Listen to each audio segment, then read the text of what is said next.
Hello and welcome back to the Nasty Metal Production channel here at YouTube, and welcome to another Album of the Week video. This is episode number 199. Today's episode I will be celebrating the 40th anniversary of Power Games, the cult classic 1983 debut album from new wave of British heavy metal originals Jaguar. Originally released in March of 1983, according to Metal Archives, via the legendary Neat Records label. So with all that said, let's begin. The beginnings of Jaguar came in December of 1979, based out of an advertisement that was published in the local newspaper where Jeff Cox and Gary Peppard were looking for a drummer, which soon ended up being Chris Lovell. With this original incarnation of Jaguar as a power trio, they would soon head to Sound Conception Studios to record their first demo, which consisted of 3 songs, which these recordings took place on March 26 of 1980. These 3 songs here would be Feel the Heat, Battle Cry, and Pile Driver.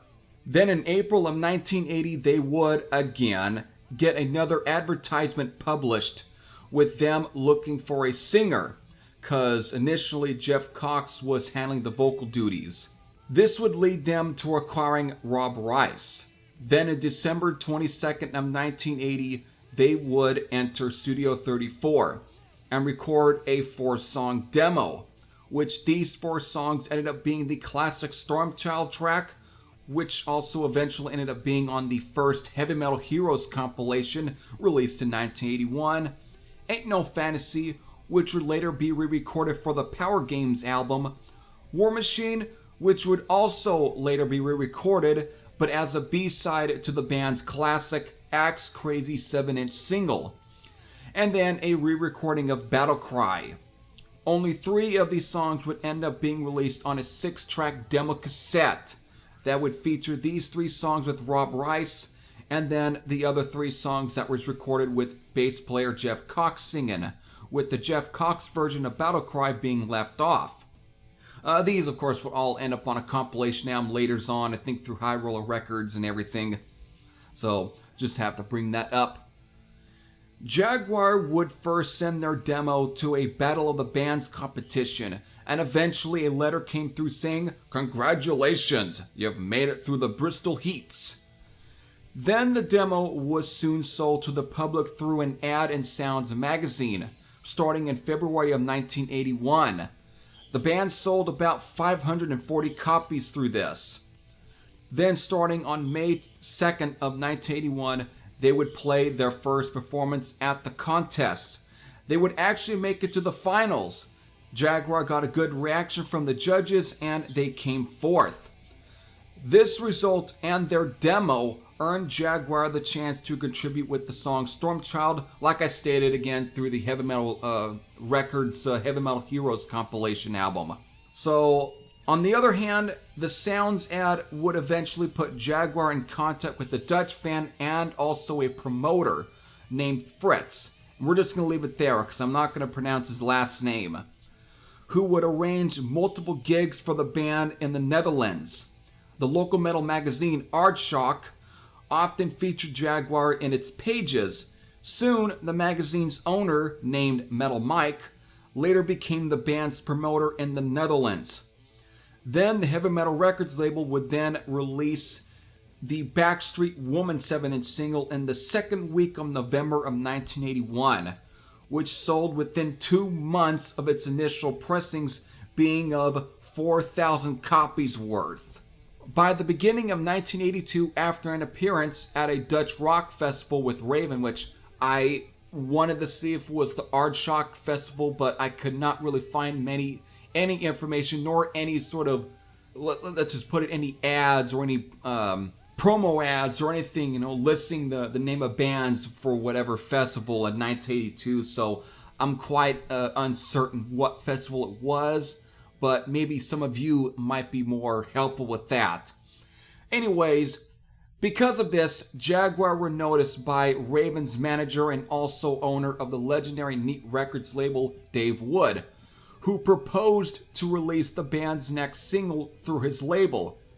Jaguar signed the deal with Neat Records and decided to replace Rice with Paul Merrill, who has had a much more smoother melodic feel than compared to the almost, I wouldn't say punk approach of Rob, but he definitely is a much more professional sounding singer. Again, has much more of a, again, like I say, much more smoother, not nearly as rough around the edges like Rob was. But again, just to kind of mention the differences between the two singers. But I should also mention that Paul Merrill was a former vocalist for bands like Stormtrooper, who is best known for releasing the Pride for a Fall 7-inch single, which features Paul Merrill on vocals, and of course the band Hellraiser, who was also actually both singing and playing bass in, also best known for the Glam Girl 7-inch single. Again, just in time for the recording of the classic Acts Crazy 7-inch single, which was released later in 1982. Also in the same year of 1982, Jaguar would also be featured in the Neat Records 60-minute plus comp with the track Dirty Tricks, a song that I believe could have also been from the same recording sessions as the songs for the classic Acts Crazy single. Then in November of 1982, they would enter Neat Records Impulse Studios with producer Keith Nichols to record their debut full-length album, Power Games. Then, of course, after intensive touring in March of 1983, Jaguar released it. So, here we go. Power Games consists a total of 10 tracks and clocks in at the length of 39 minutes and 56 seconds. These 10 tracks are being, well, kicking off with Dutch Connection, Out of Luck, The Fox, Master Game, No Lies, Run for Your Life, Prisoner, Ain't No Fantasy, Raw Deal, and then ending with Cold Heart. So there it is. There's your 10 tracks. Like I stated, opening up at the frantic rocker Dutch Connection, the song that sold me on Jaguar in the first place, the album from the get-go shows you that you are in for a roller coaster ride. And by the end of this album with Cold Heart, you pretty much feel that you've just gone through a thrill park ride. With also being treated to some other notable bangers like the jagged boogie romp of Out of Luck, to the infectious high-speed racer of The Fox. Again, this is pretty much for the most part a kick-ass album. But there are also some other kick-ass songs here that I find to be standouts as well, like No Lies, Prisoner, and one of my first personal favorites, that being Raw Deal. It's the longest song on here, clocking in at roughly 6 minutes and 26 seconds, but it's such a fun song to jam to. Kind of has a slight AC/DC vibe to it, especially with the middle section here. However, it's that riff that starts around the 520 mark, that ends at around the 551 mark.